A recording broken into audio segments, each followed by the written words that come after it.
ሰላም ጤና ይስጥልን እጅጉን የተወደዳችሁና የተከበራችሁ የአዲስ ስፖርት ቤተሰቦቻችን እንደምን አላችሁልን? ከእናንተው ከሆነው ከአዲስ ስፖርት የዩቲዩብ ቻናላችን አዳዲስ ስፖርታዊ ጉዳዮችን ልናካፍላችሁ እነሆ በዕለተ ማክሰኞ የማለዳ ስፖርት የመረጃ ሰዓታችን በድጋሚ ተገናኘን። ስለምታደምጡን፣ ስለምትከታተሉን፣ ቆይታችሁን ከኛ ጋርም ስለምታደርጉ እጅጉን ከልብ አድርገን ነው የምናመሰግነው። በዛሬ ፕሮግራማችን የተለያዩ ስፖርታዊ ጉዳዮችን ወደ እናንተ እያደረስን ቆይታን የምናደርግ ይሆናል። ከነዚህ መካከል ትልቆቹን የአውሮፓ ክለቦች የተመለከቱ እጅግ በርከት ያሉ ስፖርታዊ ጉዳዮችን እናነሳለን። በተለይ ትናንትና የጥር ተጫዋቾች የዝውውር መስኮት የመጨረሻው ቀን ነበርና በመጨረሻዎቹ ሰዓታት በመጨረሻው ቀን ምን አይነት ነገሮች ተከሰቱ? እነሱን ጉዳዮች እንመለከታለን። ዛሬ የካራባው ካፕ የግማሽ ፍጻሜ መልስ ጨዋታ ይደረጋል። ወደ ፍጻሜ ለማለፍ የሚደረግ መርሃ ግብር ነው። ቸልሲና አርሰናል ደግሞ በኤምሬትስ ስቴዲየም የዛሬ ተፋላሚዎች ናቸው። ከዚህ ጨዋታ ጋር ማያይዘን የምናነሳው ጉዳይ የሚኖር ነው የሚሆነው። ሌሎች ስፖርታዊ ጉዳዮችንም ሰፋ አድርገን ወደ እናንተ እናደርሳለን።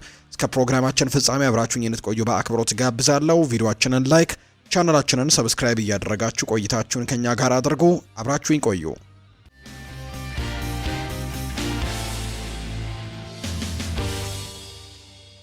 ወደ ቀዳሚው መረጃችን እናምራም። አንዳንድ እየተደረጉ የትላንትና መርሃ ግብሮች አሉ። እነሱን የጨዋታ ውጤቶች እናንሳና የዛሬ ጨዋታዎችን እንመለከታለን።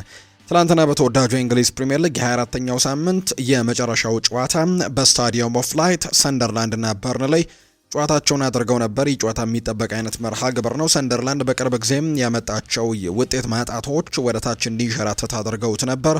ከዛ ውጪ በርንሌ ደግሞ በወራጅ ቀጠና ውስጥ ነው የሚገኘውና ከዛ ለመውጣት በጣም ትልቅ ትግሎችን ያደርጋል ተብሎ ሲጠበቅ የነበረ ቡድን ነው።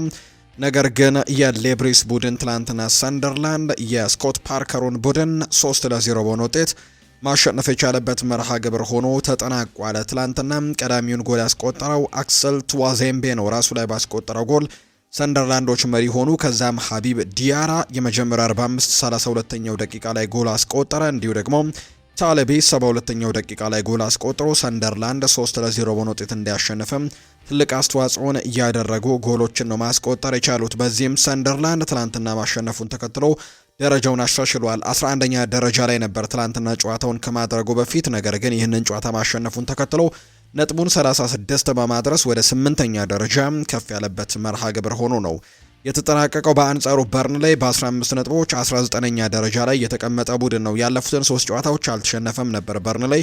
ትላንትና ሽንፈት አስተናግዷል። በ15 ነጥቦችም በወራጅ ቀጠናው 19ኛ ደረጃ ላይ የተቀመጠ ቡድን ነው። በአጠቃላይ የ24ኛው ሳምንት ጨዋታዎችም ተደርገው ተጠናቀዋል። የፊታችን አርብ በሚደረግ መርሃ ግብር ደግሞ ሌሎቹ መርሃ ግብሮች ወይም ደግሞ 25ኛው ሳምንት ጨዋታዎች የሚጀምሩ ነው የሚሆነው። ዛሬ የሚደረጉ ጨዋታዎች ያሉ። በእንግሊዝ የካራባው ካፕ ጨዋታዎች ይደረጋሉ። የግማሽ ፍጻሜ አንድ መርሃ ግብር ዛሬ ይደረጋል። አርሰናልና ቼልሲ የሚያደርጉት መርሃ ግብር ዛሬ ከሚጠበቁ ጨዋታዎች መካከል አንደኛው ነው። በተለይ በመጀመሪያው ዙር በስታንፈርድ ብሪጅ በተደረገው ጨዋታ አርሰናል ከሜዳ ውጭ 3-2 አሸንፎ እንደነበር የምናስታውሰው ነው። ያኔም የአሰልጣኝ ሊያም ሮስኒየር እንግዲህ የመጀመሪያዎቹ ጨዋታዎች አካባቢ እንደነበር እናስታውሳለን። ከዛ በኋላ ግን ያደረጓቸውን ጨዋታዎች በሙሉ በድል ማጠናቀቅ የቻለ አሰልጣኝ ሆኗል ሊያም ሮስኒየር በቼልሲ ቤትና በተለይ አስደናቂ የሆኑ ድሎችን ደግሞ አግኝቷል። በተለይ ባለፈው በሳምንቱ መጨረሻ በፕሪሚየር ሊግ ያስመዘገበው ድልም ከዌስትሃም ዩናይትድ ጋር የነበረው ድል እጅግ አስደናቂ እንደነበር እናስታውሳለን። ከ2-0 መመራት ተነስቶ 3-2 ማሸነፉን እናስታውሳለን። እና ዛሬ ጠንከር ያለው ፍልሜ ይጠብቀዋል ተብሎ ይታሰባል። ከአርሰናል ጋር የሚደረገው ጨዋታ በትልቅ ጉጉት የሚጠበቅ ጨዋታ ነው የሚሆነው። በዛሬው ጨዋታ ላይ በአርሰናል በኩል ማክስ ዶመን እና በረጅም ጊዜ ጉዳት ምናልባት ከቡድኑ ሊርቅ የሚችለው ሚኬል ሜሪኖ በዛሬው ጨዋታ ላይ እንደሌሉ ነው የተረጋገጠው። በቼልሲ በኩል ቶሲና ደረቤዮ በጡንቻ ጉዳት ምክንያት አይኖርም። ለረጅም ጊዜ ጉዳት ላይ የሚገኘው ላቪ ኮልዊል፣ ከዛ በተጨማሪ ዳሪዮ ኢሶጉ፣ ሮሚዮ ላቪያ በዛሬው ጨዋታ ላይ የማይኖሩ ናቸው። የኤስቴቫኦ ዊሊያን፣ የጄሚ ባይኖ ጊቲየንስ እና የፊሊፕ ጆርጌንሰን መኖርና አለመኖር ግን ያልተረጋገጠ ጉዳይ ነው። ኤስቴቫኦ በግላዊ ጉዳዮች ምክንያት በዛሬው ጨዋታ ላይ ላይኖር ይችላል የሚሉ መረጃዎች እየወጡ ነው። በአርሰናል በኩል ቡካዮ ሳካም በዛሬው ጨዋታ ላይ ላይኖር የሚችል ሌላኛው ተጫዋች ይሆናል ተብሎ እየተገመተው ተጫዋች ነው። የዛሬው ጨዋታ እጅግ በትልቅ ጉጉት ይጠበቃል ተብሎ ይታሰባል። ኤምሬትስ ስቴዲየም ላይ የሚደረግ ጨዋታ ነው። ያለፉትን የእነዚህ ቡድኖች 3 መርሃ ግብሮች ከተመለከተን አርሰናል የበላይነት አለው። ከ3ቱ ጨዋታዎች ሁለቱን በድል አጠናቋል። ከነዚህ መካከል አንደኛው በካራባው ካፕ የመጀመሪያው ዙር ያደረጉት አርሰናል 3-2 ያሸነፈው ጨዋታ ነው። ከዛ ውጭ በፕሪሚየር ሊጉ ደግሞ የምታስታውሱት ነው በርካቶቻችሁ ቼልሲም ሞይስ ካይሴዶን በቀይ ካርድ ካጣ በኋላ በ10 ተጫዋቾች ከአርሰናል ጋር አቻ የተለያየበት መርሃ ግብር የሚታወስ ነው። ሌላኛው አርሰናል ባለፈው ዓመት ደግሞ በፕሪሚየር ሊግ የመጨረሻው ጨዋታ ወይም ደግሞ በፕሪሚየር ሊጉ ለመጨረሻ ጊዜ ሲገናኙ 1-0 በሆነ ውጤት ማሸነፉን እናስታውሳለን እና የዛሬው ጨዋታ እጅግ በትልቁ በጉጉት እንዲጠበቅ ያደርገዋል። ወደ ፍጻሜ ለማለፍ የሚደረግ መርሃ ግብር ነውና አርሰናልና ቼልሲ ዛሬ መርሃ ግብራቸውን የሚያደርጉ ነው የሚሆነው። ከነዚህ ሁለት ቡድኖች ጋር በተያያዘም በኋላ ላይ ሰፋ ያሉ ጉዳዮችን እናነሳለን። የሁለቱን ክለቦች ጉዳዮች ስናነሳም ዛሬ ምሽት 5 ሰዓት ሲል ይሄ ጨዋታ ይደረጋል። ሌላኛው በጣሊያን ሴሪ የሚደረግ መርሃ ግብር ነው። ቦሎኛና ኤሲ ሚላን ዛሬ ጨዋታቸውን ያደርጋሉ። በተለይ ኤሲ ሚላን ዛሬ ማሸነፍ የሚችል ከሆነ በደረጃ ሰንጠረዥ ሁለተኛነቱ ላይ በደንብ አጥብቆ መጓዝ የሚችልበት ከሊጉ መሪ ኢንተር ሚላንም የነጥብ ልዩነቱን ማጥበብ የሚችልበትን ውጤት ማምጣት ይችላል ተብሎ ይታሰባል። ዛሬ የሚደረግ ሌላኛው የጣሊያን ሴሪኤ መርሃ ግብር ነው። ልክ ምሽት 4 ሰዓት ከ45 ሲል ቦሎኛና ኤሲ ሚላን ጨዋታቸውን እንደሚያደርጉ ነው የወጣላቸው መርሃ ግብር የሚያሳየው። ክለቦችን የተመለከቱ ስፖርታዊ ጉዳዮችን እናንሳ። አርሰናልን የተመለከተ መረጃን በማስቀደም ነው የምንጀምረው። የሳካ ጉዳት ከባድ አይመስለኝም ብሏል አሰልጣኝ ሚኬል አርቴታ። የአርሰናሉ አሰልጣኝ ሚኬል አርቴታ ቡካዮ ሳካ ያጋጠመው ጉዳት ከባድ እንዳልሆነ ነው ያረጋገጠው። የቡካዮ ሳካ ጉዳት ስታይ በጣም ከባድ አይመስለኝም ያሉት አርቴታ ከዛሬው ጨዋታ ግን መሳተፉ ግን አጠራጣሪ እንደሆነ ነው የጠቆሙት። መጠበቅ አለብን፣ ነገር ግን ሁኔታው የተሻለ ነው። በዛሬው ጨዋታ ላይ ወይም በሳምንቱ መጨረሻ ላይ መድረሱን እንመለከታለን ሲልም ነው ሚኬል አርቴታ የተናገረው። ቡካዮ ሳካ አርሰናል ሊድስ ዩናይትድን ካሸነፈበት ጨዋታ በፊት በነበረ የማሟሟቅ ሂደት ላይ ወይም ደግሞ ሲያሟሙቅ ነበር ጉዳት የገጠመውና ከዛ በኋላ በዛው ጨዋታ ላይ አልተሰለፈም። እንዲሁ በዛሬው የካራባኦ ካፕ የግማሽ ፍጻሜ መልስ ጨዋታ ላይ የመሰለፍ እድሉም ጠባብ ነው። ምናልባት በሳምንቱ መጨረሻ በሚደረገው መርሃ ግብር ላይ ይኖራል ተብሎ ይጠበቃል። በዛም ጨዋታ ላይ እንመለከተዋለን ሲል ነው ወይም ደግሞ ሁኔታውን በደንብ እንመለከተዋለን ሲል ነው አሰልጣኝ ሚኬል አርቴታ ሀሳቡን የሰጠው። ሌላኛው ሚኬል አርቴታ የተናገረው ሀሳብ ደግሞ አርሰናል ሚኬል ሜሪኖን ለመተካት ወደ ዝውውር ገበያው መግባቱን ነበር አሰልጣኝ ሚኬል አርቴታ የተናገሩት። በተለይ ትላንትና የዝውውር መስኮቱ እስኪጠናቀቅ ድረስ ወደ ዝውውር መስኮቱ እንደሚገቡ ተናግረው ነበር። ክለቡ በዝውውር መስኮቱ መጠናቀቂያ እለትም ተተኪ ለማስፈረምም በንቃት ይመለከታል ብለው ተናግረው ነበር። መፍትሄ የሚሆን ካገኘን እናስፈርማለን፣ በዝውውር ገበያ ውስጥም ነን ሲሉ ነበር ሚኬል አርቴታ የተናገሩት። አንድሪያ ቤርታን አምነው አለው ትክክለኛ ተጫዋች ያገኛል የሚል እምነትም አለኝ ሲል ነበር ሚኬል አርቴታ የተናገረው። አሰልጣኙ አያይዘውም ሚኬል ሜሪኖ በዚህ ዓመት ይጫወታል ብለን ተስፋ እናደርጋለን፣ ነገር ግን አላውቅም ሲሉ ጭምር ነው የተናገሩት። ከዝውውር ጉዳይ ጋር በተያያዘ በአርሰናል ቤት በተለይ በዝውውር የመጨረሻ ቀን ትላንትና ከተለያዩ ተጫዋቾች ጋር ስሙ ሲነሳ እንደነበር የምናስታውሰው ነው። ከነዚህ መካከል አንደኛው በርካቶች ያነሱት የሳንድሮ ቶናሊ ጉዳይ ነው። በኒውካስል ዩናይትድ እጅግ በጣም ድንቅ ጊዜን እያሳለፈ የሚገኝ ጣሊያናዊ ተጫዋች እንደሆነ ይታወቃል። ሳንድሮ ቶናሊ እና በፕሪሚየር ሊግ በጣም ትልቅ ልምድ ያለው በተለይ አርሰናሎች ለረጅም ጊዜ ይህንን ተጫዋች ሲከታተሉት እንደነበርም የሚታወቅ ነው። ኒውካስልም በቀላሉ ይህንን ተጫዋች ኮከብ የሚባለውን ተጫዋቹን ይለቀዋል ተብሎ አይጠበቅም በእርግጥ ነገር ግን ትላንትና ከአርሰናል ጋር ስሙ ሲነሳ ነበር። በመጨረሻው የጥር ተጫዋቾች የዝውውር መስኮት እለት ላይ ማለት ነው። የኒውካስሉ ተጫዋች ሳንድሮ ቶናሊ ወኪል አርሰናል እንዲያስፈርመው ጥያቄ አቅርበው እንደነበር ነው ዘ አትሌቲክ ግን መረጃውን ይፋ ያደረገው። ይሁን እንጂ በአርሰናልና በኒውካስል ዩናይትድ መካከል ግን ምንም አይነት ንግግር እንዳልተደረገ ነው የተዘገበው። ተጫዋቹ በዚህ የዝውውር መስኮት ኒውካስል ዩናይትድን የሚለቅበት እድል እንደሌለም ምንም አይነት ፍንጭም እንደሌለ ጭምር ነው የተነገረው። የተጫዋቹ ወኪሎች ተጫዋቹን የማስፈረም ሀሳባቸውን ለአርሰናሉ ስፖርቲንግ ዳይሬክተር አንድሪያ ቤርታ አቅርበውለት ነበር ነው የተባለው። ነገር ግን ክለቦቹ ሁለቱ አርሰናልና ኒውካስል ዩናይትድ ጋር ምንም አይነት ንግግሮችን እንዳላደረጉ ነው የተረጋገጠው። ሌላኛው ለአርሰናል ምናልባት አማራጭ ሊሆን የሚችለው አሌክስ ኦክስሌድ-ቻምበርሌን ነው። እንግሊዛዊው ተጫዋች አሌክስ ኦክስሌድ-ቻምበርሌን ከህዳር ወር ጀምሮ በቀድሞ ክለቡ አርሰናል ልምምድ በመስራት ላይ ይገኛል። የ32 ዓመቱ ኦክስሌድ-ቻምበርሌን በድጋሚ በአርሰናል ማሊያ ምናልባት ሊታይ የሚችልበት እድል መኖሩን የተነገረው አሰልጣኝ ሚኬል አርቴታ በተለይ ለሚኬል ሜሪኖ ምትክ አሌክስ ኦክስሌድ-ቻምበርሌንን ለማስፈረም ያሰቡ እንደሆነም ጥያቄ ቀርቦላቸው ነበር።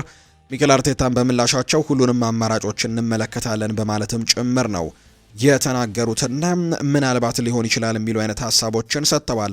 ሌላኛው አርሰናል በዝውውር መስኮቱ የመጨረሻ ቀን ያስፈረሙት ተጫዋች ጄደን ዲክሰን ይባላል። ይህ ተጫዋች በ4 ዓመት ውል ነው በ3.2 ሚሊዮን ፓውንድ ለማስፈረም ከስምምነት የደረሱት። ነገር ግን ታዳጊ የሚባል ተጫዋች ነው። የተከላካይ መስመር ተጫዋች ነው። ለዋናው ቡድን ትልቅ ግልጋሎትን ይሰጣል ተብሎ ባይጠበቅም አርሰናል ግን ታዳጊውን የተከላካይ መስመር ተጫዋች ጄደን ዲክሰንን በ4 ዓመታት ውልም በ3.2 ሚሊዮን ፓውንድም ለማስፈረም መስማማታቸውን የሚያሳዩ ነገሮች ናቸው የወጡት። አርሰናል የሚኬል ሜሪኖን ቦታ የሚሸፍን ተጫዋች ሳያስፈርም ነው የጥር ተጫዋቾች የዝውውር መስኮት በይፋ የተጠናቀቀው።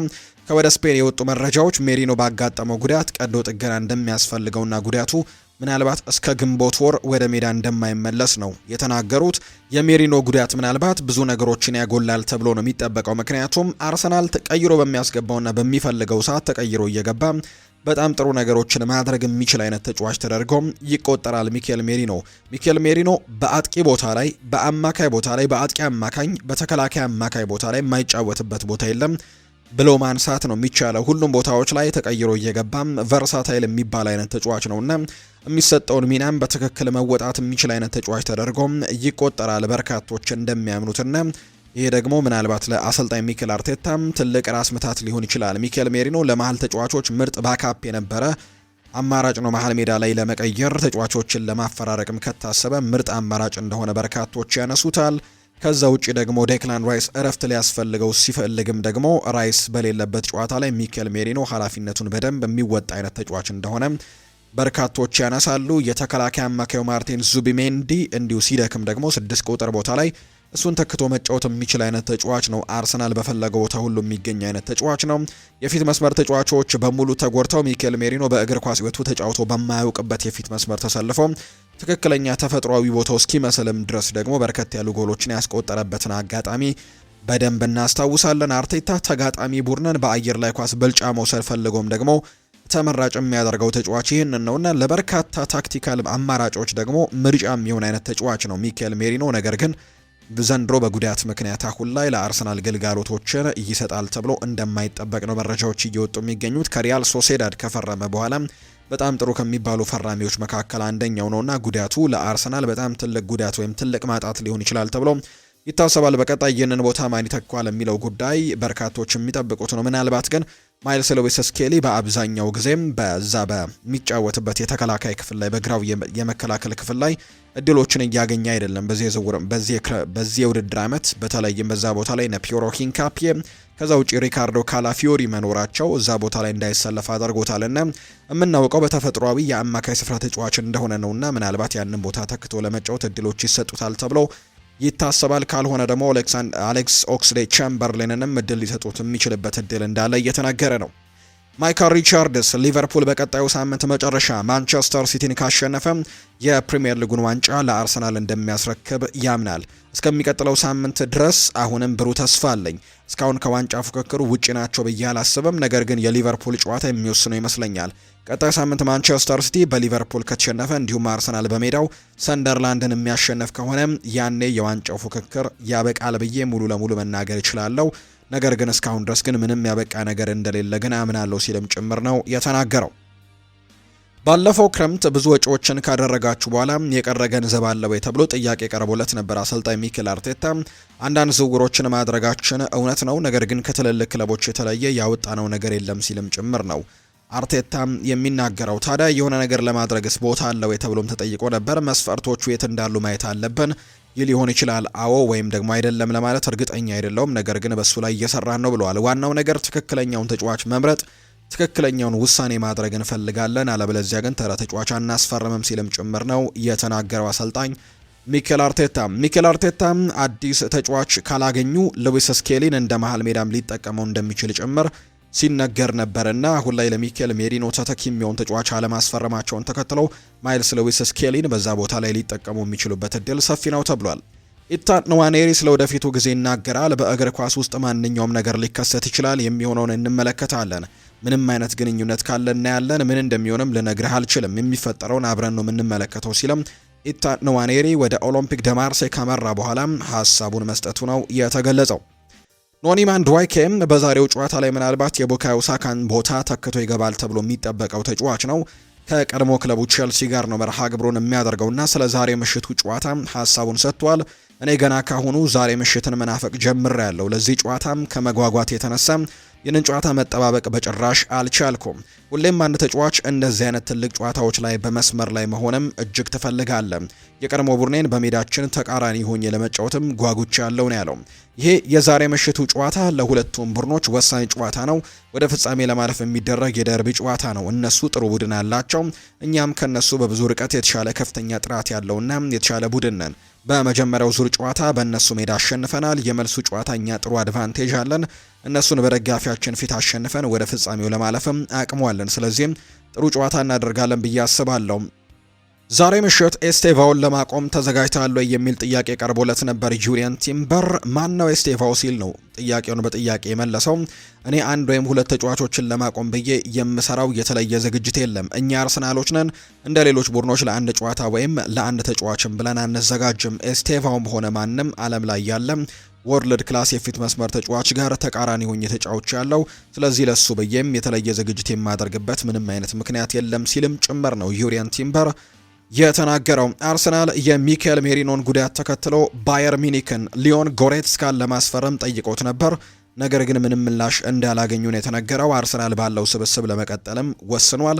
በተለይ ሊዮን ጎሬትስካ ባለፈው ክረምት የተጫዋቾች የዝውውር መስኮትም ወደ እንግሊዝ ፕሪሚየር ሊግ ሊመጣ የሚችልበት እድሉ ነበረው። በተለይ ማንቸስተር ዩናይትድ ይህንን ተጫዋች ይፈልገው ነበር። ነገር ግን አሁን ላይ በአርሰናል በኩል ሚካኤል ሜሪኖ መጎዳቱን ተከትሎ አርሰናሎች ከተመለከቷቸው አማራጮች መካከል አንደኛው ነበር ሊዮን ጎሬትስካ። ነገር ግን ባየር ሚኒክ ለዚህ ዝውውር ምንም አይነት ምላሽ እንዳልሰጠ ነው የተነገረው። ማርቲን ኪዮን ይናገራል። ፖል ስኮልስ በቅርቡ በአርሰናል ላይ የሰነዘረው ትችት ከተንኮል ያለፈ ፋይዳ የለውም ሲል ውድቅ አድርጎታል። ከሚኬል አርቴታ ቡድንም ለትችቱ ምንም አይነት ትኩረት እንዳይሰጥም አሳስበዋል።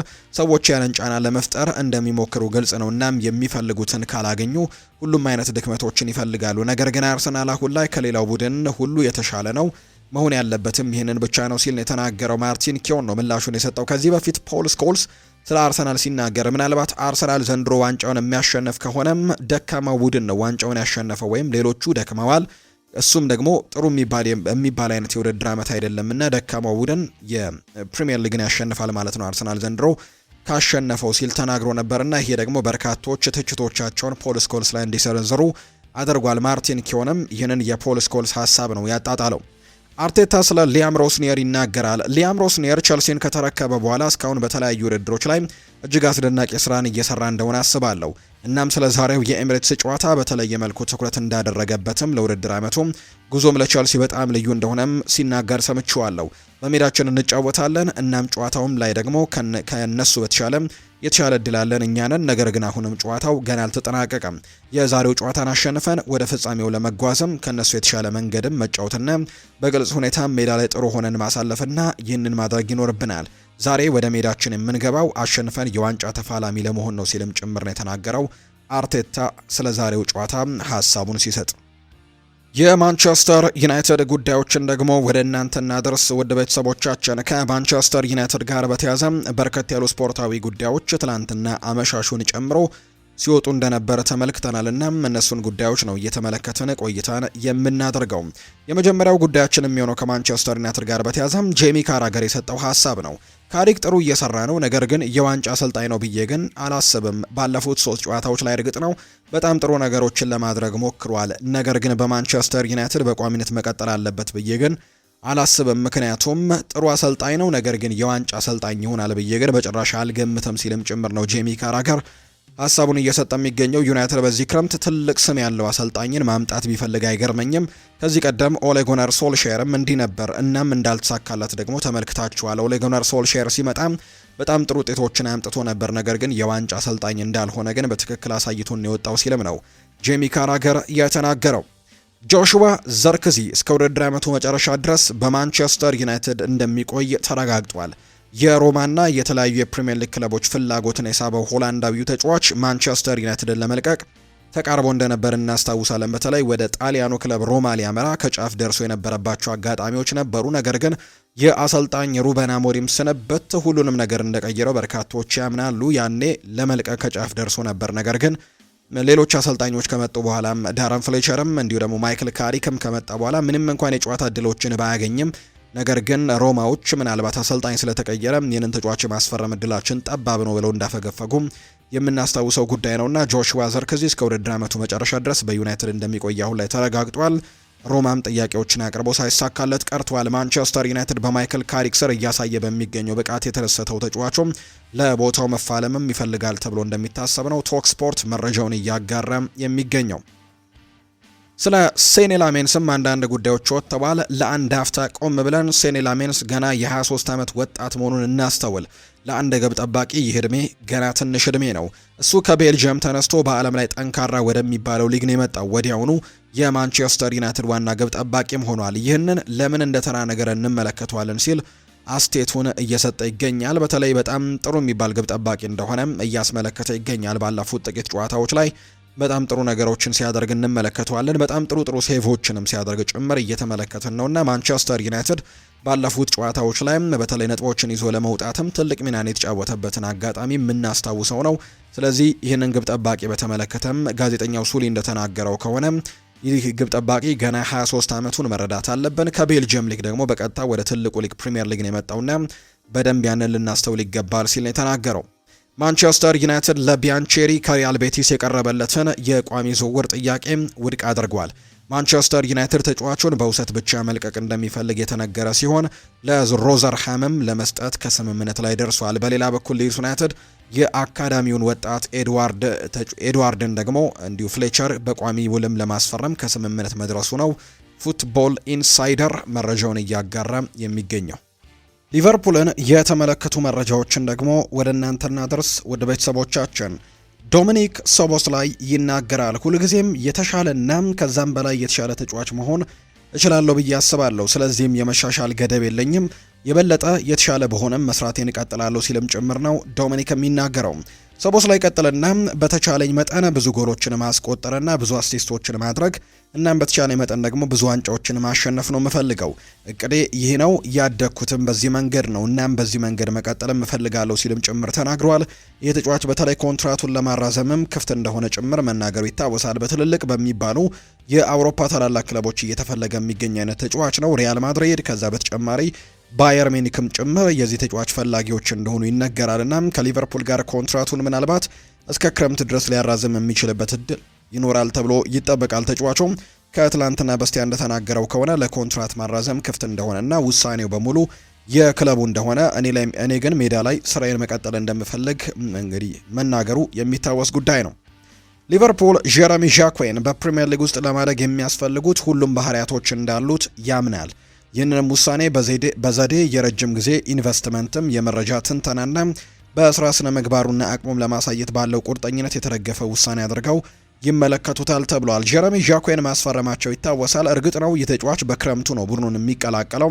እስከዛው ድረስ በነበረበት ክለብ የሚቀጥል ይሆናል። ጀረሚ ዣክዌን ለማስፈረም መጀመሪያ ጥያቄ ያቀረበው ባለፈው ክረምት አርሰናል እንደነበር ይታወሳል። ከዛ በኋላ ግን ትልልቅ የሚባሉ የአውሮፓ ክለቦች ይህንን ተጫዋች ለማስፈረም ጥረቶችን አድርገው ነበር። በተለይ በዚህ የጥር ተጫዋቾች የዝውውር መስኮት ደግሞ ቼልሲ ተጫዋቹን ለማስፈረም እጅግ የቀረበበት ጊዜ እንደነበር እናስታውሳለን። በመጨረሻም ግን ሊቨርፑልን መቀላቀሉ የምናስታውሰው ጉዳይ ነው። ሃርቪ ኤሊየት ወደ ሊቨርፑል ለመመለስ ከአስተን ቪላ ጋር ስምምነት ላይ ለመድረስ ባለመቻሉ ቀሪውን የውድድር ዘመን በአስተን ቪላ እንደሚቆይ ይጠበቃል ብሏል የመረጃ ምንጩ። ሚሎስ ኪርኬዝ ስለ ኒውካስል ዩናይትዱ ጨዋታም ሀሳቡን ሰጥቷል። በጣም ደስተኞች ነን። በስቴዲየም ውስጥ ከደጋፊዎች ታላቅ ድጋፍና ታላቅ ጉልበትም ነበረን።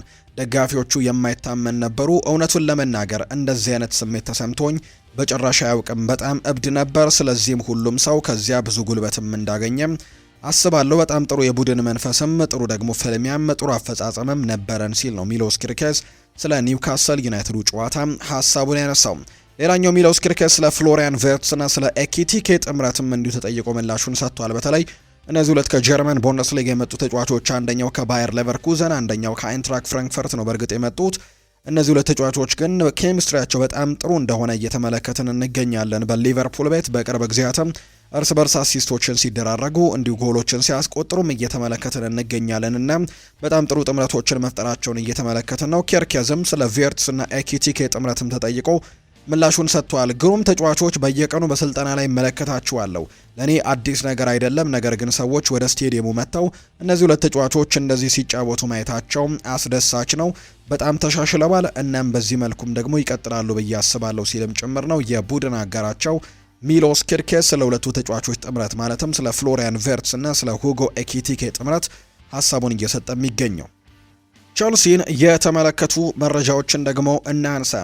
ጄሚ ባይኖ ጊቲየንስ ጉዳት አጋጥሞታል። የሰማያዊዎቹ ተጫዋች የሆነው ጊቲየንስ ጉዳት እንዳጋጠመው ነው አሰልጣኙ ሊያም ሮስኒየር ይፋ ያደረጉት። ተጫዋቹ ባጋጠመው ጉዳት ምክንያትም ለምን ያክል ጊዜ ከሜዳ እንደሚርቅ እንደማያውቁ ነው አሰልጣኙ ጨምሮ የተናገሩት። ለሱ በጣም አዝኛለሁ፣ ቋሚ ላደርገው ፈልጌ ነበር፣ እሱ ምን ማድረግ እንደሚችል እንዲያሳይም ፈልጌ ነበር፣ ጉዳቱ ግን የከፋ እንደማይሆን ተስፋ አደርጋለሁ ሲልም ነው ሊያም ሮስኒየር የተናገረው። በሌላ በኩል ስቴቫ ዊሊያን በግል ጉዳይ አስቸጋሪ ጊዜን እያሳለፈ እንደሚገኝና ስለመመለሻው ጊዜም ጫና ሊያሳድሩበት እንደማይፈልጉ ጭምር ነው የተናገረውና ምናልባት በግል ጉዳዮች ምክንያትም በዛሬው ጨዋታ ላይ ላይኖር እንደሚችል ጭምር ነው እየተገመተ የሚገኘው። አሰልጣኝ ሊያም ሮስኒየርም ሲናገሩ ስቴቫ ዊሊያን በግል ጉዳይ ላይ አስቸጋሪ ጊዜያቶችን እያሳለፈ ነው፣ ጫናዎችን ግን አናደርግበትም ሲልም ጭምር ነው የተናገረው።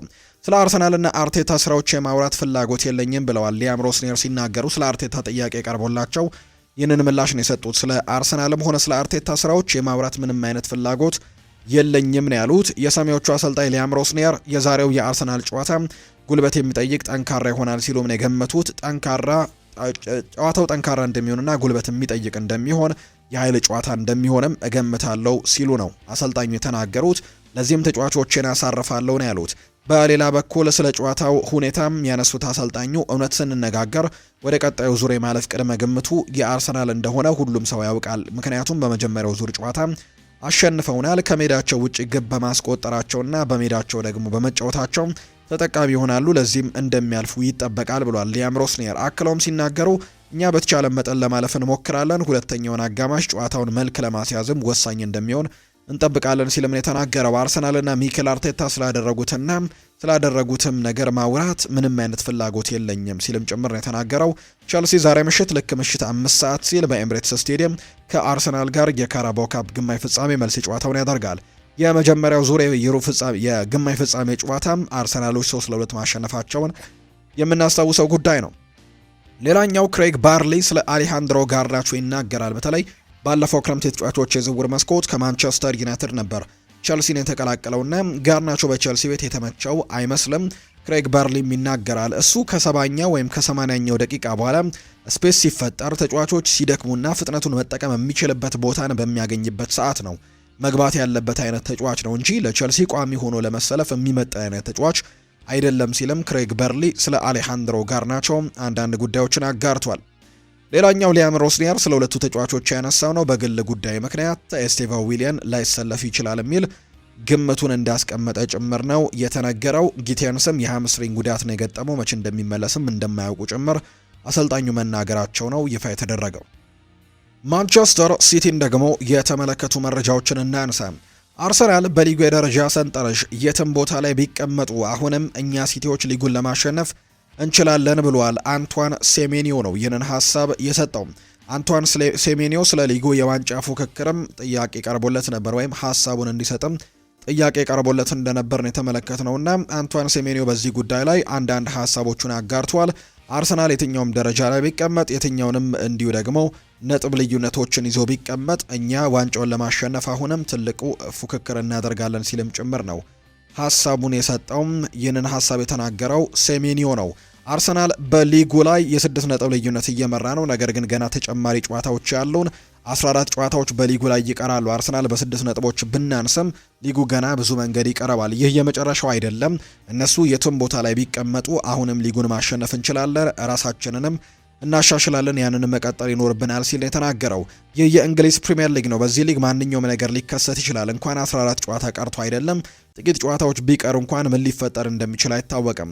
አሁን ላይ ከነሱ ጋር ያለን ልዩነት 1 ወይም 2 ጨዋታዎች ናቸው። እናም ደግሞ በቀሪ ጨዋታዎችም ብዙ ጨዋታዎችን ሊሸነፉ ይችላሉ።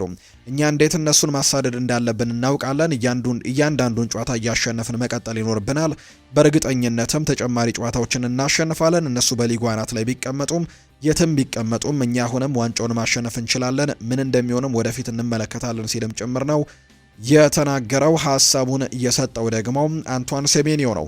ከዛ ውጭ ሌላኛው ከማንቸስተር ሲቲ ጋር የሚነሳው ጉዳይ ሩበን ዲያስን ከጉዳት መልስ ማግኘታቸው ነው። ሩበን ዲያስ ከጉዳት እንግዲህ መነሳቱ እየተገለጸ ይገኛል። በተለይ በትናንትናው ዕለትም ከቡድኑ ጋር ልምምድ ማድረጉን ነው እየተገለጸ የሚገኘው። ሄስኮ ግቫርዲዮል እና ሩበን ዲያስ በአንድ ጨዋታ በጉዳት ምክንያት ማጣታቸው የሚታወስ ጉዳይ ነበር። በእርግጥ የሄስኮ ግቫርዲዮል ጉዳት ለረጅም ጊዜ እንደሚሆን ቢታመንም ነገር ግን ደግሞ ሩበን ዲያስ አሁን ወደ ልምምድ መመለሱ ለማንቸስተር ሲቲ የተከላካይ ስፍራ በጣም ጥሩ ይሆንለታል ተብሎ ይታሰባል። አብዲኮዱር ኩሶኖቭ በጣም ጥሩ ጊዜያቶችን እያሳለፈ ነው።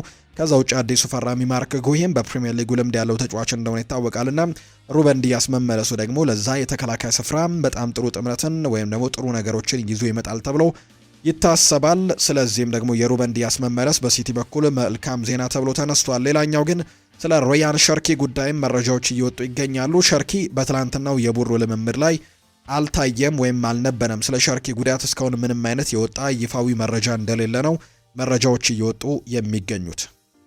የሪያል ማድሪድ ጉዳዮችን ደግሞ እንመልከት። የቀድሞ ፈረንሳዊ የማንቸስተር ዩናይትድ ተጫዋች የነበረው ፓትሪስ ኤቭራ ይናገራል። አልቫሮ አርቤሎአ አሁን ላይ አሰልጣኝ ነው። ቡድኑ አሁንም አልተረጋጋም። በማድሪድ ቤት ማንም እድል የለህም። ሊያጸናህ የሚችለው ማሸነፍና ማሸነፍ ብቻ ነው። ምክንያቱም ከተሸነፍክ ሰዎች ያጠፈዋል። ስለዚህም አልቫሮ አርቤሎአ ጨዋታዎችን በደንብ እያሸነፈ መቀጠል ይኖርበታል። ከዛ ውጭ ግን መረጋጋት አይችልም ሲል ነው ፓትሪስ ኤቭራ የሚናገረው። ከበርካታ ወራት በፊት ከጀርመኑ ክለብ ጋር ያለውን ውል ሳያድስ በመቅረቱ የዳዮት ኦፓሚካኖ የወደፊት እጣ ፈንታ በባየር ሚኒክ እና በአውሮፓ ትልቅ ውዝግብን አስነስተዋል። እንደ ሪያል ማድሪድ እና ሊቨርፑል ያሉ ታላላቅ ክለቦችም ሁኔታውን ሂደትም ለመከታተል ፍላጎቱ እንዳላቸው ነው የሚገለጸው እየተባለ ይገኛል። ስለዚህም በክረምቱ የተጫዋቾች የዝውውር መስኮት የተጫዋች ኮንትራቱን እስከዛ ድረስ ማራዘም የማይችል ከሆነ በትልልቅ ክለቦችም ትኩረት ውስጥ ይገባል ተብሎ እንደሚታሰብ ነው የተገለጸው። ዳዮት ኦፓሚካኖ ወደ ትልልቆቹ ክለቦች ሊያመራ የሚችልበት እድሉ ሰፊ ነው። ዘገባው እንደሚያመለክተው ከሆነ ፌዴሪኮ ቫልቬርዴ ወደ ተፈጥሯዊ ቦታው ማለትም ወደ መሃል ሜዳ ወደ መጫወትም ሊመለስ እንደሚችል እየተነገረ ነው። አልቫሮ አርቤሎአ የአጥቂውን መዋቅርም ለማስተካከል ካለው ፍላጎት አንጻርና የጁድ ቤሊንጋምን በጉዳት ምክንያት አለመኖርን ለማካካስ ይህ አማራጭ በጠረጴዛው ላይ ይገኝለታል። የፌዴሪኮ ቫልቬርዴ ወደ መሃል ሜዳ መመለስም የተመረኮዘው ትሬንት አሌክዛንደር አርኖልድ ከጉዳት ማገገሙን በማሳየቱ ነው። ስለዚህ ትሬንት የሚመለስ ከሆነ በአንጻሩ ፌዴሪኮ ቫልቬርዴ ከቀኝ የተከላካይ ክፍል ይነሳና ወደ ተፈጥሯዊው የአማካይ ቦታ ስፍራው ላይ እንደሚመለስ የሚያሳዩ መረጃዎችም እየወጡ ይገኛሉ። ስለዚህም ፌዴሪኮ ቫልቬርዴ በሚወደውና በተፈጥሯዊ ቦታ በአማካይ ስፍራ ላይ ሊጫወት እንደሚችል ማርካ የተባለው የመረጃ ምንጭ እያጋራም ይገኛል። ሮድሪጎ የቪኒሲዮስ ጁኒየር አለመገኘትን ለማካካስ በቀጣዩ ጨዋታ በተለይ ባለፈው በራዮ ቫይካኖ ጨዋታ ላይ በቢጫ ካርድ ማየቱን ተከትሎ ተጫዋቹ ቪኒሲዮስ ጁኒየር አንድ ጨዋታ እንደሚያልፈው ይታወቃል፣ በቢጫ ካርዶች ብዛት ምክንያት ማለት ነውና ሮድሪጎ የሱን ቦታ ለማካካስም ከቫሌንሲያው ጨዋታ ላይ በግራ ክንፍ ቦታ ላይ ይጫወታል ተብሏል። አርቤሎአ በበኩሉ ሮድሪጎን ይህንን ስፍራ ሸፍሮ የመጫወት ትልቅ ብቃት እንዳለው ያምንበታል ተብሏልና ሮድሪጎ የግራውን ክንፍ ይዞ በዛ ጨዋታ ላይ በቋሚነት እንደሚሰለፍ ነው የተነገረው። አርቤሎአ ወደ ሙሉ ብቃት እንዲመለስ ዳኒ ካርቫሃልን በጉጉት እየጠበቀው ነው። ነገር ግን እውነታው ተጫዋቹ አሁንም ከጉዳቱ ጋር እየታገለ ነው። እናም አሁን ያለበት አቋምም በልምምድ ጊዜም ያን ያክል ጥሩ አይመስልም። ዳኒ ካርቫሃል ወደ ቋሚ 11 መመለሱ በመጨረሻም ቫልቬርዴን ከተከላካይ ተግባራትም ነፃ ያወጣዋል። ለአርቤሎአም እጅግ የላቀ ታክቲካዊ አማራጭንም ያመጣለታል። ትክክለኛ 4-3-3ንም ሜዳ ላይ እንዲመለከቱ ያደርጋቸዋል። እንደ ሹዋሜኒ፣ ቤሊንጋም፣ ቫልቬርዴ የመሳሰሉ የመሃል ሜዳ ጥምረትንም ልንመለከት የምንችልበት እድል ይኖራል ካርቫሃል ሲመለስ። በስተመጨረሻም ቡድኑ ያጣውን አመራር ጥንካሬና ሚዛንንም ወደ ቡድኑ ሊጨምርላቸው እንደሚችል ነው ማርካ የተባለው የመረጃ ምንጭ ያጋራው። ቪኒሲዮስ ጁኒየር በአልቫሮ አርቤሎአ የአሰልጣኝነት ጊዜም አይነኬ ከሚባሉ ተጫዋቾች አንደኛው ሆኗል። አርቤሎአ የዋናው ቡድንን ከ3 ሳምንታት በፊት በኃላፊነት ከያዘ ጀምሮ ቡድኑ 6 ጨዋታዎችን ያደረገው ቪኒ ጁኒየር ለአንድ ደቂቃ እንኳን ተቀይሮ አልወጣም። ከሻቪ አሎንዞ ጋር በተለይ ትልቁ ጭቅጭቅ የነበረው ቪኒሲዮስ ጁኒየር በበርካታ ጨዋታዎች ተቀይሮ ሲወጣ እንመለከተው ነበርና ቪኒ በዚህ ደስተኛ አልነበረም። ነገር ግን አርቤሎአ ከመጣ በኋላ ግን አንድም ደቂቃ ተቀይሮ አልወጣም። ሁሉንም ጨዋታዎች በቋሚነት ነው የጨረሰው። በጨዋታዎቹ ጥንካሬ ምክንያትም የተጫዋቾች ሪሳይክል እየተለመደ በሆነበት ወቅትም የተሟላ የጨዋታ ሂደት ለብራዚላዊ ኮከብ ቪኒሲዮስ እንግዲህ አልተከሰተለትም። ይህም ደግሞ ሁኔታ ወደ አንቸሎቲ ዘመን ተመልሶ ቡድኑን ለማስተካከል ቁልፍ የሆነ አሰራር እንደሆነ ጥርጥር የለውም። ቀጣዩ ከሪያል ሶሴዳድ ጋር የሚደረገው ጨዋታ ላይ ሙሉ 90 ደቂቃዎችን መጫወት ከቻለም በህይወቱ ለመጀመሪያ ጊዜ 7 ተከታታይ ጨዋታዎችን ያለምንም ተቀያሪነት የሚያደርግ ይሆናል ተብሎ ይታሰባል። ማርካ ባወጣው መረጃ ፋራን ጋርሲያ ሪያል ማድሪድን ለመልቀቅ በጣም ተቃርቦ ነበር። ቦርንመስ ስፔናዊውን መስመር ተመላላሽ ለመግዛት ፍላጎት እንዳለው ከመግለጹ ባሻገር ተጫዋቹ በእርግጥም ሊለቅ እንደነበር ነው የተናገረው። ነገር ግን ሪያል ማድሪድ በመጨረሻው ደቂቃ ላይ ስምምነቱን መሰረዙን ተከትሎ ተጫዋቹ ብስጭት እንደተሰማው ነው የተነገረው። በተለይ የአልቫሮ ፈርናንዴስ ካሬራስ ይህንን ቡድን መቀላቀል ፋራን ጋርሲያን የመሰለፍ ዕድሎችን አሳጥቶታል እየተባለ ይገኛልና ይህ ተጫዋች በተለይ በቋሚነት የመሰለፍ ዕድሎችን አለማግኘቱን ተከትሎ ወደ ቦርንመዝ ለማምራት ፍላጎቱ ነበረው። ነገር ግን ሪያል ማድሪድ ስምምነቱን መቋጨቱን ወይም መሰረዙን ተከትሎ ተጫዋቹ ብስጭት ውስጥ እንደገባ ነው ዘ አትሌቲክ የተባለው የመረጃ ምንጭ እየተናገረው። ሪያል ማድሪድ ቪታኒሃን አንድ እርምጃ እንዲንቀሳቀስ እየጠየቀው ነው።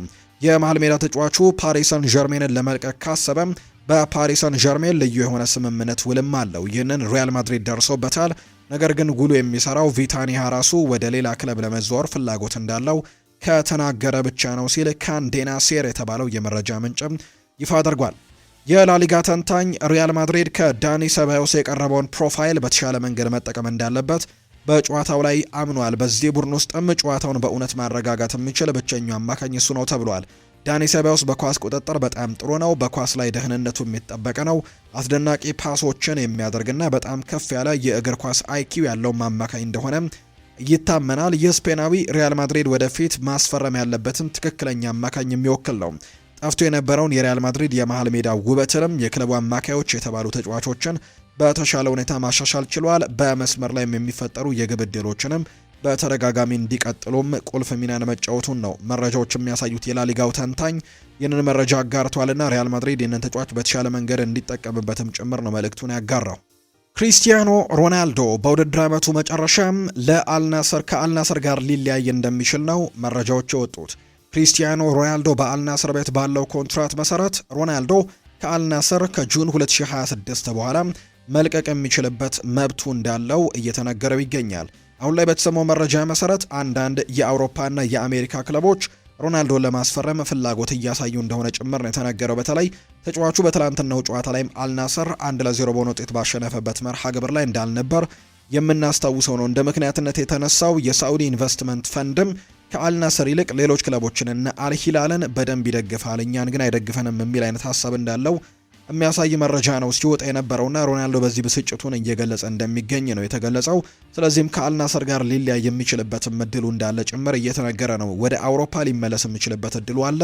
ከዛ ውጪም የአሜሪካ ክለቦችም እንደሚፈልጉት ነው ሪካርድ ፖርቱጋል የተባለው የመረጃ ምንጭ እየተናገረ የሚገኘው። ሪካርድ ፖርቱጋል ደግሞ በተለይ የክሪስቲያኖ ሮናልዶ የተወሰነ ድርሻ እንዳለው ይነገራልና ምናልባት ለሮናልዶ መረጃዎችም ቅርብ ሊሆን እንደሚችል ነው ዘገባዎች የሚያሳዩት። የፖርቱጋል ሚዲያ ነው።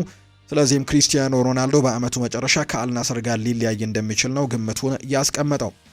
አልሂላል በይፋ ተጫዋች አስፈርመዋል። የሳዑዲ አረቢያው ሊግ መሪ የሆነው አልሂላል የአልኢቲሃዱን የፊት መስመር አጥቂ የሆነው ካሬም ቤንዜማን ማስፈረማቸውን ነው በይፋ ያስታወቁት። ካሬም ቤንዜማ በአልሂላል የ1 ዓመት ከግማሽ ኮንትራትም መፈረሙን የተነገረው ካሬም ቤንዜማ የአልሂላል የመጀመሪያ ጨዋታውንም ሐሙስ ከአልሁዱድ ጋር በሚያደርጉት መርሃ ግብር ላይ ያደርጋል ተብሎ ይታሰባል። ቤንዜማ በማህበራዊ ትስስር ገጹም በአልኢቲያድ ለተደረገለት ነገር ሁሉ ምስጋናውን እንዳቀረበ ነው የተነገረው። በተለይ አልኢቲያዶች የተጫዋች ኮንትራት እንዲያራዝም ያቀረቡለት ጥያቄ በበርካቶች አስገራሚ ሆኗል። ተጫዋቹም ብስጭቱን ጭምር ሲገልጽበት የነበረ የኮንትራት ጥያቄ እንደነበር እናስታውሳለን።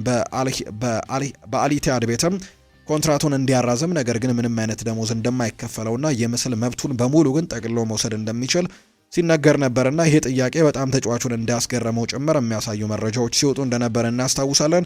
በመጨረሻም ከክለቡ ጋር ተለያይቷል። እዛው በሳዑዲ ሊግ ለሚገኘው ለሊጉ መሪ አልሂላልም ፊርማውን እንዳኖረ ጭምር ነው እየተመለከትን የምንገኘው። አምና በተለይ የውድድሩ ሻምፒዮን እንደነበሩ እናስታውሳለን አልኢቲያዶች። አሁን ላይ ግን በወሳኝ ተጫዋቾቻቸውን እያጡ ነው የሚገኙት። ለምሳሌ ያክል ኢንጎሎ ኮንቴም ወደ ፌነርባቼ እንዳመራ የሚያሳዩ መረጃዎች ናቸው እየወጡ የሚገኙትና ካሬም ቤንዜማንም ከኮንትራት ጥያቄው ጋር በተያያዘም ሰጣ ገባ ውስጥ በመግባታቸው ወደ አልሂላል መቀላቀሉ መረጃዎች እያሳዩ ይገኛሉ። ኤንድሪክ ፊሊፔም የወሩ ምርጥ ተጫዋች ተብሎ ተሸልሟል። ብራዚላዊው የኦሎምፒክ ሊዮን የፊት መስመር አጥቂ የሆነው ኤንድሪክ የወሩ ምርጥ ተጫዋች በመባል መመረጥ ችሏል። ኤንድሪክ በወሩ ለኦሎምፒክ ሊዮን ባደረጋቸው ጨዋታዎችም 4 ጎሎችን አስቆጥሮ 1 ኳስ ደግሞ አመቻችቶ አቀብሏል። በተጨማሪም በ2 ጨዋታዎችም የጨዋታ ኮከብ በመባልም እንዲሁ መመረጥ መቻሉን የምናስታውሰው ጉዳይ ነውና የተጫዋች ኤንድሪክ የወሩ ምርጥ ተጫዋች የሚለውን ሽልማትም ማሸነፉ ነው እየተነገረ የሚገኘው። ማርክ አንድሬ ቴር ስቴገን ከባድ ጉዳት እንደገጠመው የተነገረው ጀርመናዊው ግብ ጠባቂ ማርክ አንድሬ ቴር ስቴገን የሃምስትሪንግ ጉዳት እንዳጋጠመው ነው ይፋ የተደረገው። ከባርሴሎና በውሰት ዢሮናን የተቀላቀለው ቴር ስቴገን የቀዶ ጥገና ሕክምና ሊያስፈልገው እንደሚችል ይፋ ተደርጓል። ቴር ስቴገን ያጋጠመው ጉዳት መጠን በትክክል ለመለየት ተጨማሪ ሕክምና ውጤቶችን እየጠበቀ መሆኑን የተነገረው ማርክ አንድሬ ቴር ስቴገን በቀጣይ ከ3 እስከ 4 ወራትም ከሜዳ ሊርቅ እንደሚችልና ወደ ባርሴሎና ሊመለስ እንደሚችልም ተነግሯል። የባርሴሎና አሰልጣኝ ሃንስ ፍሊክ በሰጡት አስተያየትም እስካሁን አላወራሁትም፣ ነገር ግን ለሱ ተሰምቶኛል፣ ውጤቱን መጠበቅ ይኖርብናል ሲልም ጭምር ነው የተናገረው። ሃንስ ፍሊክ ስለ ማርክ አንድሬ ቴር ስቴገን ጉዳትም ከተናገረ በኋላ ካልቪን ፊሊፕስ ሼፊልድ ዩናይትድን ተቀላቅሏል። የማንቸስተር ሲቲው ተጫዋች ካልቪን ፊሊፕስ ሼፊልድ ዩናይትድን ለመቀላቀል ከስምምነት ደርሷል። ተጫዋቹ የመግዛት አማራጭን ባላካተተም የውሰት ውል እስከ ውድድር ዘመኑ መጨረሻ እንደሚቀላቀል ነው የተነገረው። የ30 ዓመቱ አማካይ ካልቪን ፊሊፕስ በቀጣይ ዝውውሩን ለማጠናቀቅም ሕክምና ምርመራውን አድርጓል።